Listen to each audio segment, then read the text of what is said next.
नव्या, नव्या दरवाजा खोला। नव्या, नव्या दरवाजा खोला। नव्या, हम दरवाजा तोड़ते, गेट खोला। नव्या, नव्या दरवाजा खोला ना तो हम दरवाजा तोड़ दे। नव्या, नव्या, नव्या, नव्या खोला ना तो हम दरवाजा तोड़ दे। नव्या, ओकर जरूरत ना पड़ी आदि। लेकिन मम्मी, काहे हमार कमी की वजह से सबके सजा मिल रही है? काहे? नव्या, ठीक बा नव्या, मत खोला दरवाजा। समझ गई नहीं हम तरह के। बहुत बड़ बड़ बात करत रहलू ना? का बोलत रहलू? हम बहुत स्ट्रांग बानी, हमेशा आपके साथ दे। और अब जब सबसे ज्यादा जरूरत हमके बात तो हार, तो खुद के कमरा में बंद कर ले लू। ठीक बा, देख लेनी हम कैसन साथ देले बाड़ू तू हमार। तार पापा जी हमके घर से निकाल देले, तो हमके अपन दिल से निकाल दिया चाहत बाड़ू ना? ठीक बा, अगर तू इहे में खुश बाड़ू तो छोड़ देब हम तो के अकेला। जितना देर बंद रहे के बा कमरा में रहा, लेकिन एक बात हमार ध्यान से सुन ला नव्या, लड़ाई अभी शुरू भइल बा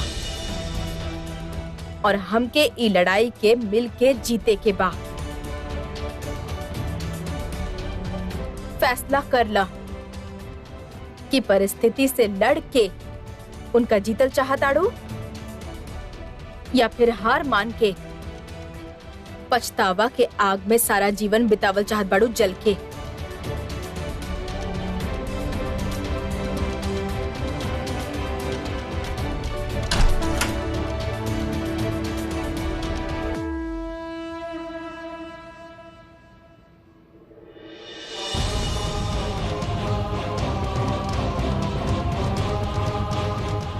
I'm sorry, मम्मी जी। I'm really sorry.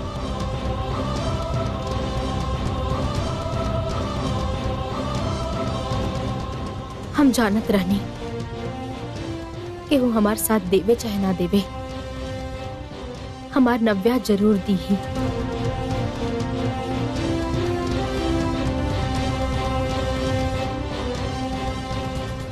तू बाड़ू ना हमरा साथे?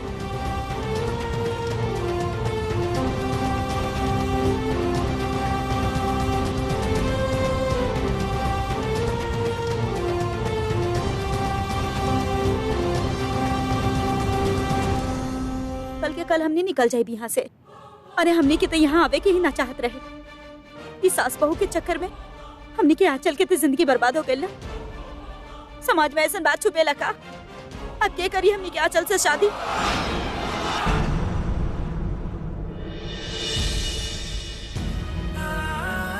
कितना भरोसा करे लागल रहनी तारा पर,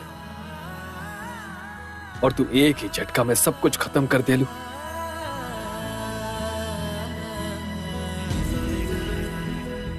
बिल्कुल भी परवाह ना केलू हमने के रिश्ता के।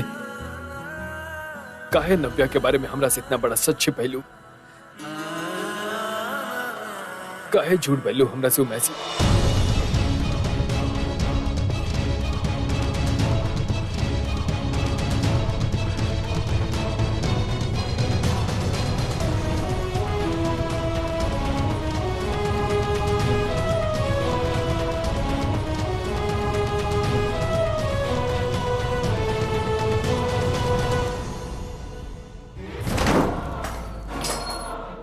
दोनों कहीं ना जाता।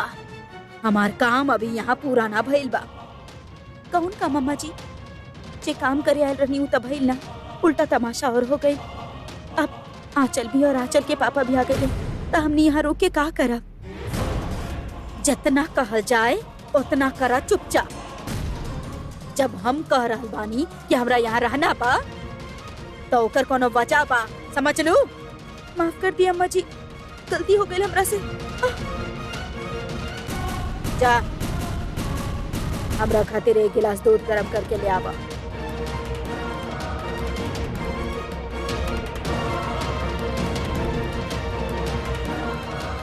ई पगलेट के का पता कि असली खेल त अभी शुरू भइल बा। अभी त हमरा जीत के सहरा अपन सर पे बांधे के बा। कुछ ज्यादा ही हवा में उड़त रहली उरे, ओकर पंख कतरल जरूरी बा। अब हमार आगे के रास्ता साफ हो जाई और अब शुरू हुई असली नाटक।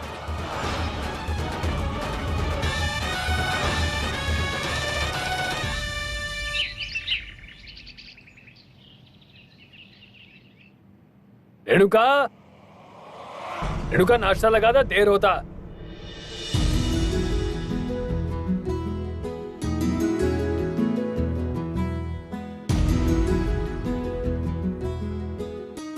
जीजी हम तनी बाजार तक ले हो क्या हो तनी। अरे लल्ला, ऐसे कैसे जाए दे? लल्ला बाड़ा तू हमार। देखा, हम अपन हाथ से तारा वास्ते नाश्ता बनेले बानी। आलू पूरी खूब पसंद बना तारा के। जी अब खाला, चलो चला बैठ जा।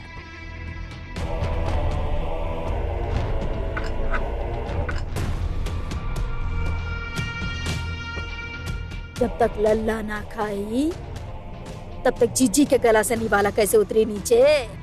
हाँ? हाँ।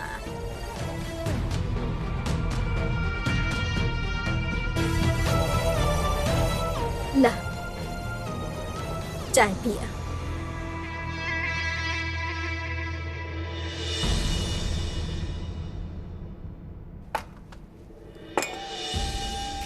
पी ली ही आपके चाय। एक दिन जरा सा चाय ठंडा हो जाए या थोड़ा देर से मिले तो आसमान सर पे उठा ले बनी और गुस्सा तक छत पे पहुंच जाला आपके। बहुत बहुत शुक्रिया चाय पिलाए खातिर आपके। अरे तेरा पता बना हमारा दिन शुरू ना होला चाय पी ले बिना। अच्छा। एकरा बावजूद इतना देर में चाय लेके आओ वेलू। और एक दिन जे हम ना रही तो का करब आप? मुंह से कबो कुछ अच्छा था निकली ना तारा मुंह से, हैं? अब खड़ा खड़ा मुंह का देखा तेरू, जा किचन में और काम करा अपन। ए लल्ला, का सोच रहल बड़ा? चाय पी ला, इंदु बना के लाल बाड़ी अदरक तुलसी डाल के। ना जीजी, चाय पिए के इच्छा नहीं खे।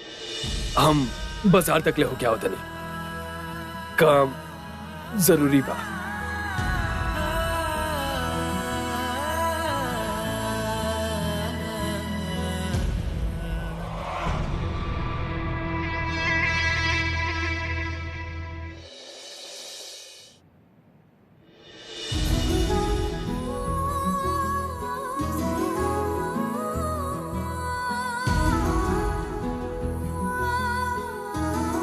मम्मी जी,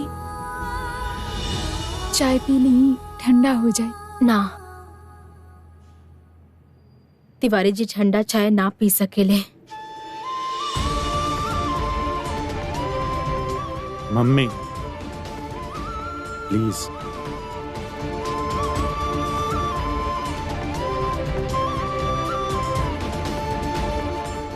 बहुत भोला बाड़े तोहार पापा जी, बहुत भोला बाड़े और उनकर इहे भोलापन के फायदा उठावत बाड़ी जीजी, और वो समझ तक नहीं खन पावत। एक पल में पूरा परिवार बिखर गई। एक तरफ तोहर पापा जी अकेले हो गए बाड़े और दूसरी तरफ प्रीति। आलोक पे शक हमके शुरू से रहे, पर वो इतना गिरा हुआ निकलिए एक हमके अंदाजा तक ना रहे। अरे हिम्मत रहे ता हमरा से बात करते, आके हमरा के धमकाईते। नव्या की ब्लैकमेल काहे कैले? ऊपर से वो बेचारी आंचल की जिंदगी बर्बाद कर चाहत रहले। इतना स्वार्थी बा वो इंसान कि अपन स्वार्थ खातिर वो केहू के भी चोट पहुंचा सकेला। और ऐसा इंसान से सावधान रहे की जरूरत बा। प्रीति के साथ भी कुछ भी कर सकेले। गलती हमार बा। हम प्रीति के चुप रहल सिखैनी, पति से दब के रहल सिखैनी। जानत बनी ना हम ओकरा महंगा कपड़ा, जेवर, गाड़ी, बंगला इमे खुश रह सकेले पर ऐसन गिरल इंसान के साथ ना, ऐसन इंसान के साथ जेकर सोच इतना गिरल बा, उसे सावधान रहे के होगी। हमार प्रीति हमके कैसे भी करके ओकरा के वो आलोक दुबे के चंगुल से निकाले के होगी, वरना ये हादसा के बाद वो प्रीति के साथ कुछ भी गलत कर सकेले।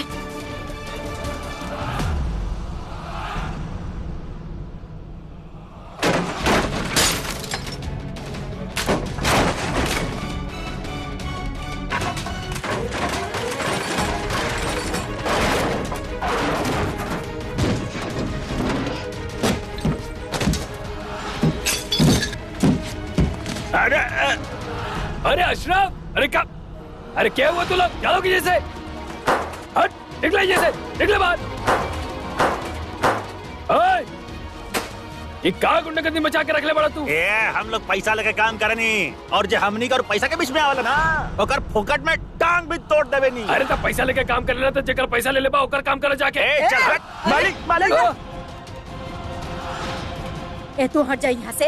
अरे ये लोग गुंडा पाड़े, ये लोग पैसा खातिर कुछ कर सकेले। अरे गुंडा पालो तो अपन घर पे हो लो गुंडा, बाहर दुकान नहीं के तोड़ सकते लोगी। अपन पैसे से बनेले बनी दुकान। ये हमनी के जन बोलल गिल बा वह कर रहल बानी। बेहतर हो कि तो हमनी के रास्ता से हट जाओ।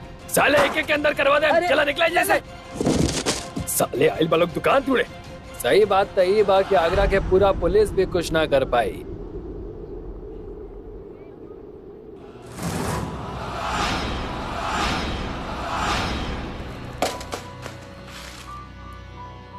कि आलोक दुबे से आपके आलोक दुबे ही बचा सकेला। दामाद जी,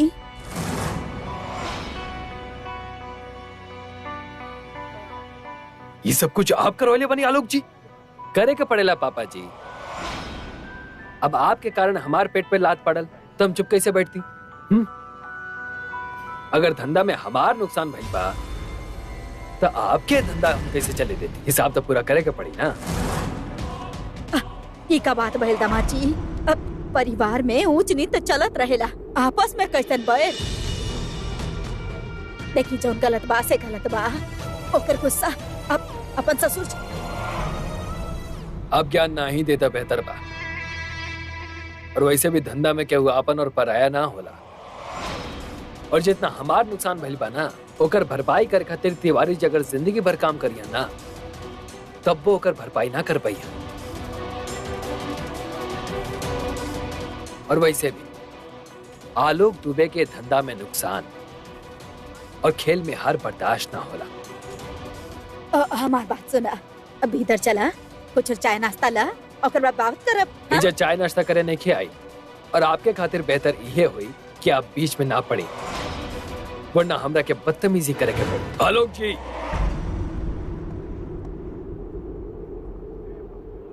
दहलीज लांगा तनिया जी से बदतमीजी ना, जौन बात करे बा हमरा से करी। आप बात करे लायक छोड़ ले कहाँ बानी? हाँ, आप तो इतना सीधा बानी कि आपके दुनिया तारे के ज्ञान ही नहीं खे।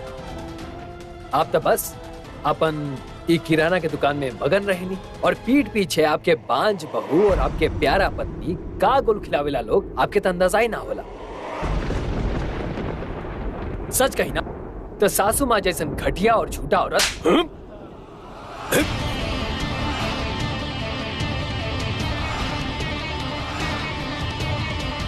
रेणुका के बारे में एक शब्द और निकलनी ना आलोक जी तो हमरा से बुरा केहू ना हुई, समझ नहीं? मतलब ये रेणु के ही सिर्फ घर से निकल ले बा, मन से ना। बहुत बड़ा गलती करते नहीं आप।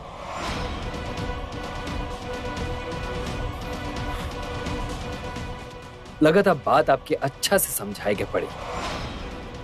अब देखें मैं आपके ही दुकान पे दुबे एंड सन्स के बोर्ड ना लगा देनी ना हम तो हमार नाम भी आलोक दुबे ना।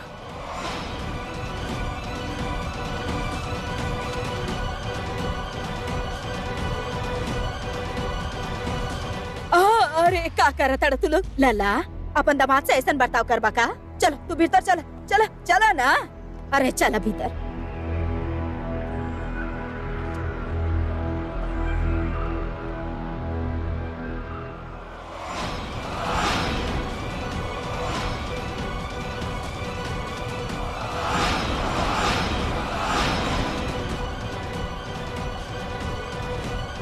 तनिक रुकी दामाद जी। अरे गुस्सा होके काहे जाता नी? हमार बात तो सुनी। बस बुआ जी, हमरा कुछ और नहीं के सुने के। पापा जी हमरा पे हाथ उठले बानी, आलोक दुबे पर। पूरा खानदान के सड़क पे लेके आ जाए, गली गली भीख मंगवाए मुकुंद तिवारी के। तनी ठंडा हो जाई। क्रोध में कोनो फैसला ना लेवे के चाहिए। ठंडा दिमाग ज्यादा तेज चलेला। पर हम तो बानी ना आपके साथ है। हमार भी तो अपमान भइल बा घर में। हम तो पूछा था नहीं ये सब करे के का जरूरत रहे? जब घी सीधा उंगली से निकल रहा बा तो उंगली टेढ़ा करे के का जरूरत रहे? आप क्या हम रखे बोले के चाहत रहे? तनिक धीरज रखी। उती बारी के दुकान पे आप वहीं के कंपनी के बोर्ड लागी। चिंता मत करी। अब वैसे भी अब ई दुकान और ई मकान लला के कौन काम के?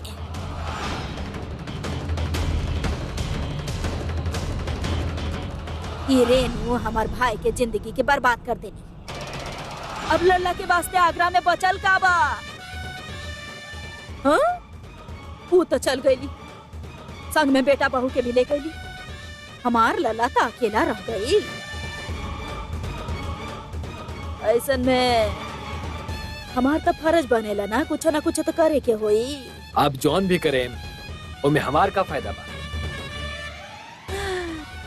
रुकिए दामाद जी, एक झटका में सब ही कुछ जान लेवे चाहे नहीं का?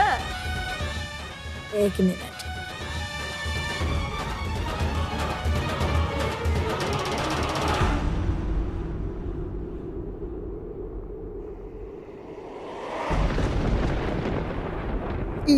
लल्ला के दुकान के कागज जब तक सौदा ना हो जाए अपना पास रखी।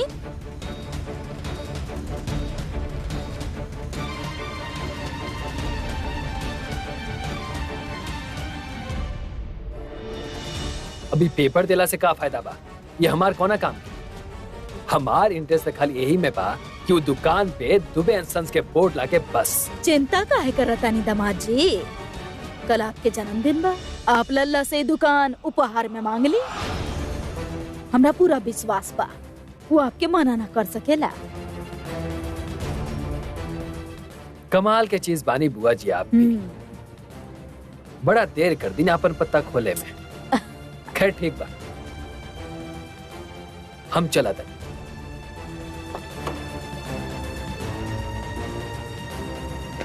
बड़ा घमंड वाला लोग बड़ा काम के हो खेले।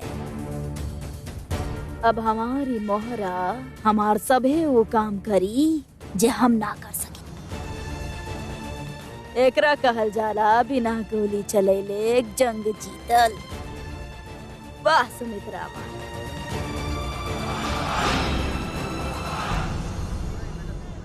कहाँ हो गए बा मम्मी आपके? आप हमरा हमरे पति के खिलाफ भड़कारल बानी। प्रीति हम तो मम्मी बस ना ही हमरा आलोक जी के बारे में बुराई सुने के बाद ना ही आपकी सफाई। और आप हमारा रिश्ता का बचा पाई जब आप खुद के ना बचा पाई। और ये जॉन भी हो रहल बा ना, वो आप ही के वजह से हो रहल बा। प्रीति हम माँ बानी तोहार, दुश्मन नहीं खी। तहार चिंता बा हमके ऐसे तो के समझावता नहीं। हमें तो के सिखेले बनी ना कि पति के छाया बन के रहा। पर अगर पति इतना बुरा होके तो फिर मम्मी बस बस। आलोक जी जैसन भी बाड़े हमार पति बाड़े और वो बहुत अच्छा बाड़े। आप सब उनकर कितना बेइज्जती कईनी लेकिन वो हमरा एक शब्द भी ना करी। आप पापा उनका कितना भला बुरा कहनी।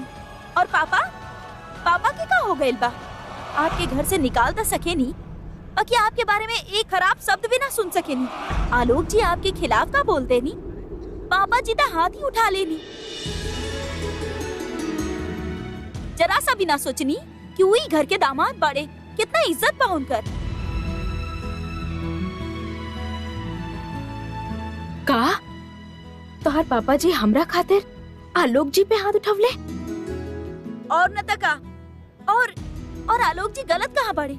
अब केहू के नुकसान हुई तो गुस्सा तो आई ही। अरे संजय जी के साथ वो करोड़न के कारोबार करे वाला रहनी। अब ना आलोक जी भी गुस्सा में 2-4 गुंडा भेज देनी पापा की दुकान पर तोड़ फोड़ करे खाते। अब में सारा गलती आलोक जी के थोड़ी बा। गुंडा भेज दिले? तोहर पापा जी ठीक तो बड़े ना? बोला।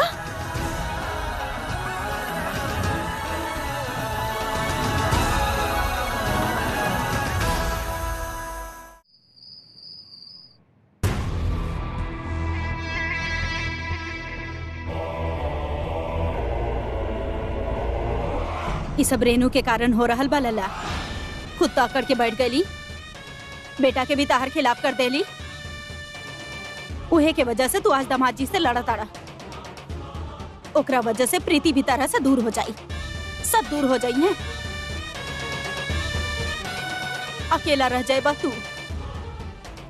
और यह बा ओकर चाल, अपन एक झूठ के छुपावे खातिर तोरा बर्बाद कर दी। एकदम बर्बाद। हमरा से तो हर हालत देखल ना जा रहा लल्ला। अरे अभी घर में का बचल तहरा वास्ते? बाहर मोहल्ला के लोग थू थू करत बड़े मुकुंद तिवारी के नाम पर।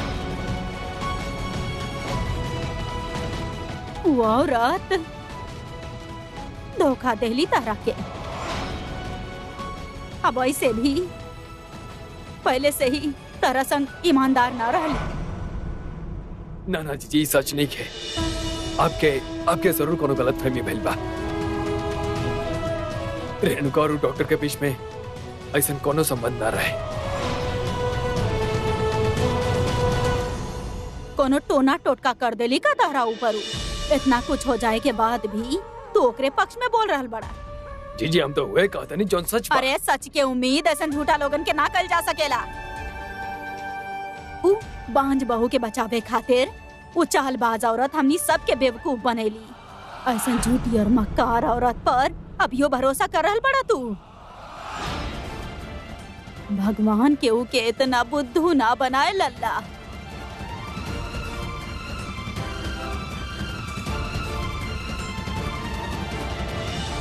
का हालत कर देली हमार लल्ला के ऊ झूठी और मक्कार औरत। हमरा से तो देखल ना जा रहल। जी तू भाई नहीं के हमार बेटा बड़ा। जी मत रोइए जी। बहुत दुख दिले बानी ना हम आपके। हाँ? आज हमरा वजह से आपके आंख में आंसू आ गए। चुप हो जा जी, चुप हो जा। हमरा तक खुशी तभी है मिली जब तू खुश होइबा। तू हमरा खातिर एगो काम करबा। हाँ कहीं ना जी। अब जोन का हम करें। अपनी मकान दुकान सब बेच के हमरा साथे मथुरा चला। कहा? मथुरा? काहे की मथुरा में तो तू हमेशा हमार नजर के सामने रहबा। यहाँ तो केहू से नजर मिलावे के लायक ना रह गइला लल्ला। बोला चल बना हमरा संगे। बोला तू दुखी रह बता, हम कबो सुखी रह सके नी लल्ला। बोला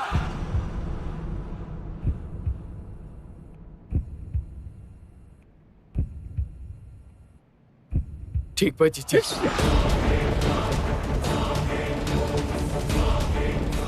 बस आप रोल मत कर दी। आप जॉन कहें आपके लल्ला उहे करी। का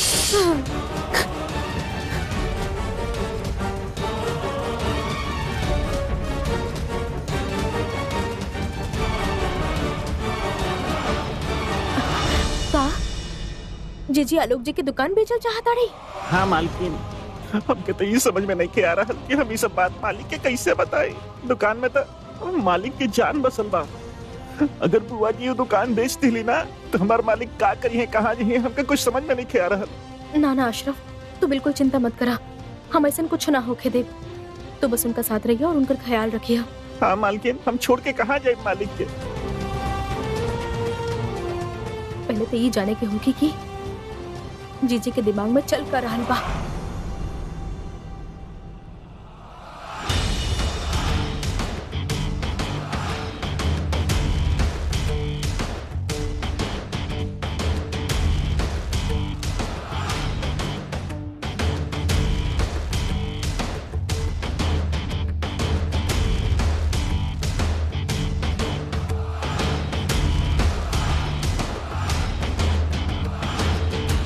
भविष्य संकट में बा।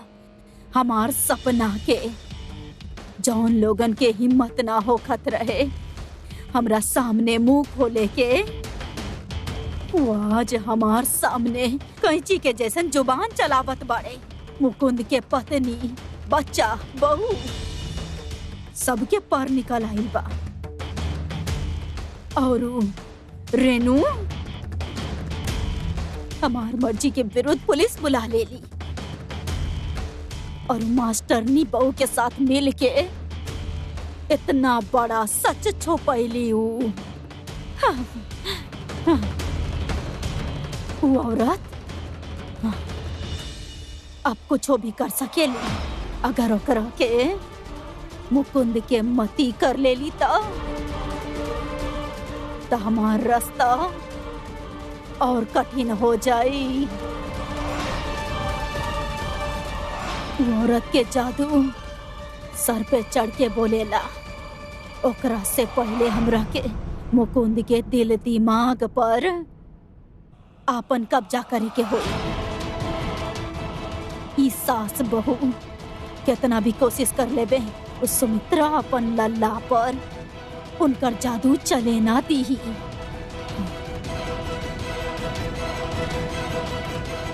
और एक कर वास्ते हमरा लल्ला के कमजोर बनावे के पड़ी। तन मन धन तीनों से कमजोर। काहे कि कमजोर आदमी हाथ के कठपुतली बन सकेला। हमरा अच्छा तरह पता बा, अगर लल्ला के पास ताकत आ गई तो हमार हाथ से निकल सकेला। और फिर ओकरा पता चल जाई कि हमारा हाथ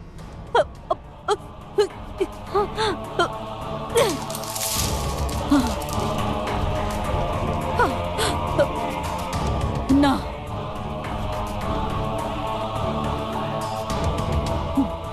ई सुमित्रा कबो ना होके दे सकेली। अगर ऐसन भइल तो सब कुछ हाथ से निकल जाई। हमारी इज्जत, रुतबा, शोहरत, पैसा सब ना।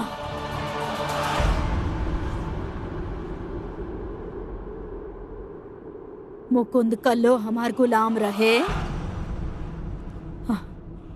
और हमेशा रहे। काहे कि अगर वो सर उठाई तो पता चल जाई ओकरा कि ओकर जीजी ओकरा से का छुपा रहल बाड़ी।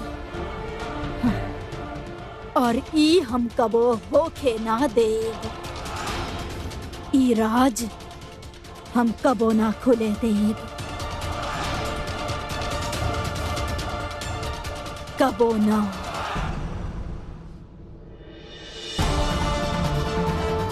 फैसला कर ले लल्ला। तारा अपन जिंदगी में ई झूठी मकार औरत चाहिए कि माँ जैसन जीजी। नाक में दम कर रख ले बाड़ू तू और तोहर सास मिलके। अरे पकड़ हाथ कर और निकाल घर से बाहर एक लगे।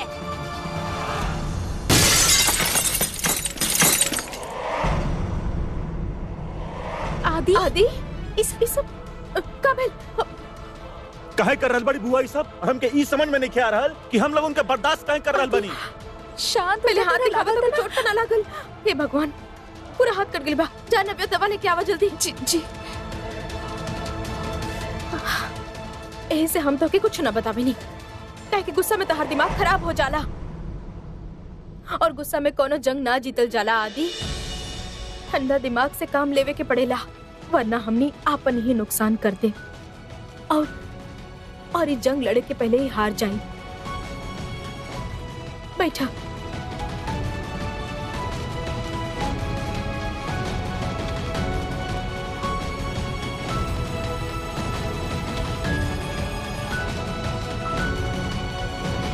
लेकिन मम्मी वो हमनी के परिवार के संग ऐसा काहे कर रहल बाड़ी?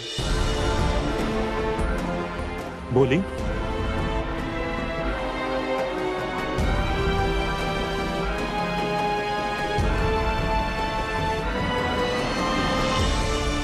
पता ना पापा के का हो गइल बा। उनके अपन जीजी के सामने कुछ दिखेला ही ना। बुआ सब कुछ बेचे के तैयार बड़ी, हमनी के मकान, हमनी के दुकान, सब कुछ। और पापा बस उनका प्यार में अंधा बड़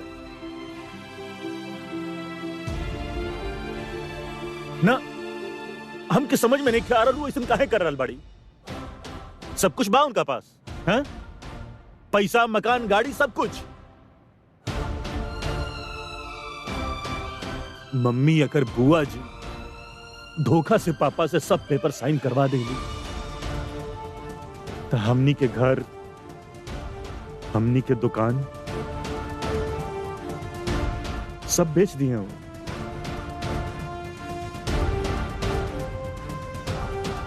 जहां तक हम जीजी के जानत बानी, ये सब पैसा खातिर नहीं की करत। बात कुछ और बा। मम्मी जी, फिर वो ये सब काहे कर रहल बानी? वो चाहत बाड़ी के तोहर पापा जी के हमेशा उनकर सहारा की जरूरत रहे, ताकि वो जब अकेले हो जाए, कमजोर पड़ जाए, तब पूरा तरह से वो उनका से अपन बात मनवा सके। पापा जी तब पूरा तरीका से बुआ जी के कंट्रोल में ही बानी। उनके कहे पे वो सबके घर से भी बाहर निकाल देनी। हाँ, लेकिन उनकर मकसद कुछ और बा, और हो सकेला कि ये उनकर प्लान के पहला हिस्सा होखे, ताकि वो तोहर पापा के अकेला और कमजोर करके अपन मकसद पूरा कर सके। कैसन मकसद मम्मी? ये सब जाने खातिर हमके उनकर आसपास रहे के होगी।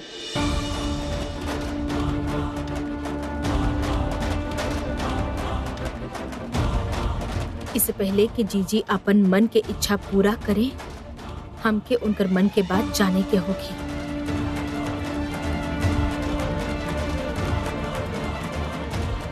हमने के परिवार के तोड़े के और हमार पति के अपन वश में करे के उनकर जे ई सपना बा, हम कभी पूरा ना होके दे। पर मम्मी जी, आप वो घर में वापस जाइए कैसे?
जीजी कहाँ बाड़ी? जीजी की बुलावो।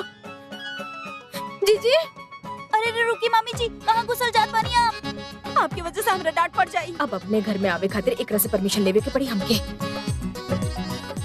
हिंदू, हमार किस्मत ही खराब बा। बस एक बार जीजी के बुला दो, एक अरे बार। का हो गए? के हो हल्ला कर रख ले बा?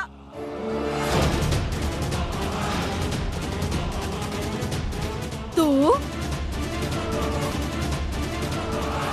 जीजी, जीजी, ए, हमरा से बहुत बड़ा गलती हो गई जीजी, हमके माफ कर दी। ए हमार पैर छोड़ा। जब तक आप हमरा के माफ ना करब ना, हम आपके पैर ना छोड़ब जीजी, ना छोड़ब। अरे कितना बेशरम औरत बाड़ी। कल्ले लल्ला एकर हाथ पकड़ के बाहर निकालस, आज ये मुंह उठा के अंदर आ गेली। जीजी, ए, पंच, ये झूठ मूठ के सेवा के कौनो असर ना होई हमरा पे।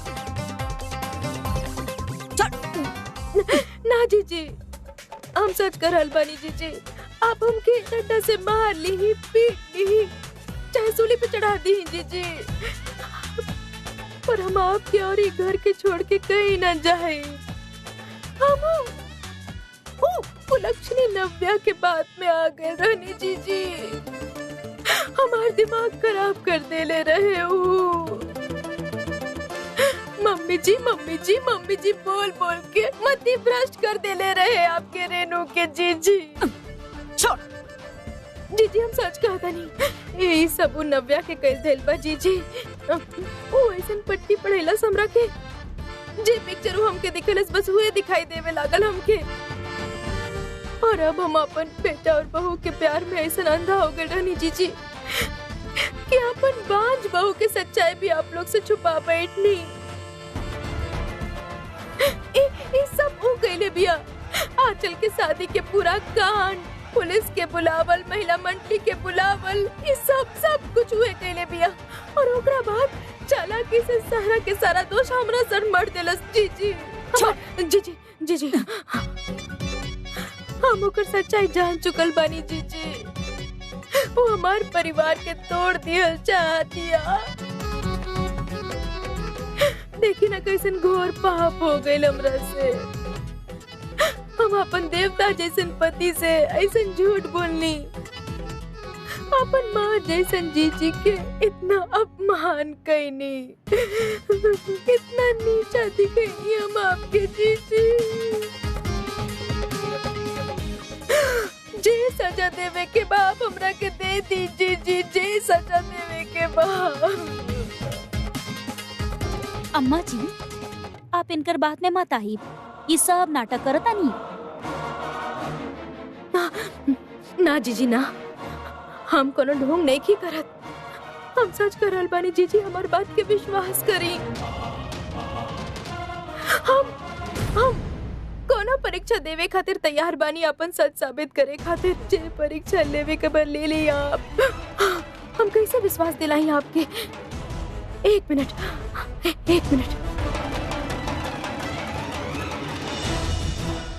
का नौटंकी करताड़ी? जी।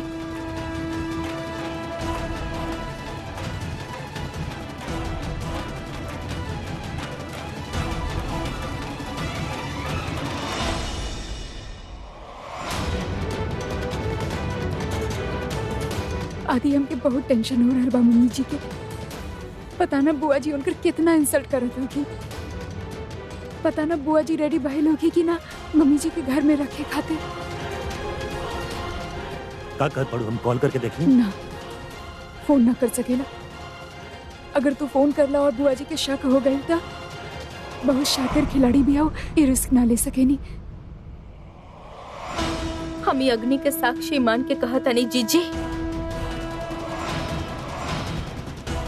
आप हमार विश्वास करें। हम जे कुछ भी करत बानी अपन परिवार के भलाई खातिर करत बानी, अपन परिवार के टूटे से बचावे खातिर करत बानी।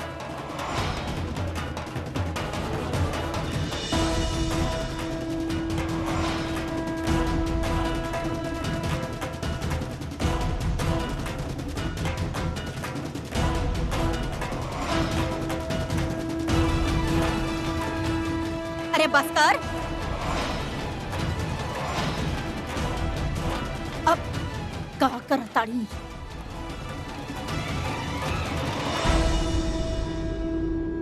हाँ चले बुका अपन।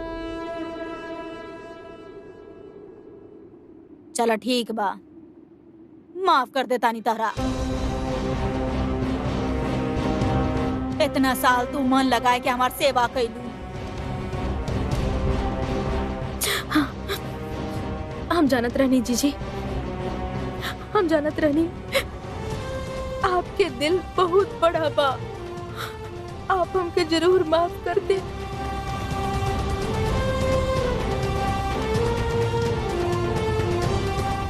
माफी के साथ साथ एगो शर्त भी बा हमार।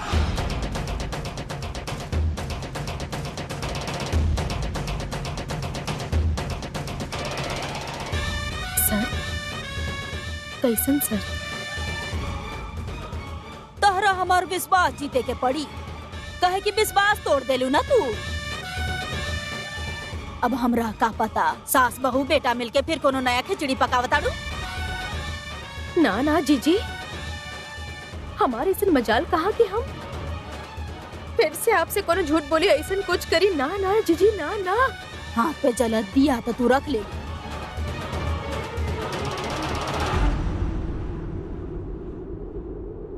बाकी असली परीक्षा तो बाकी बा।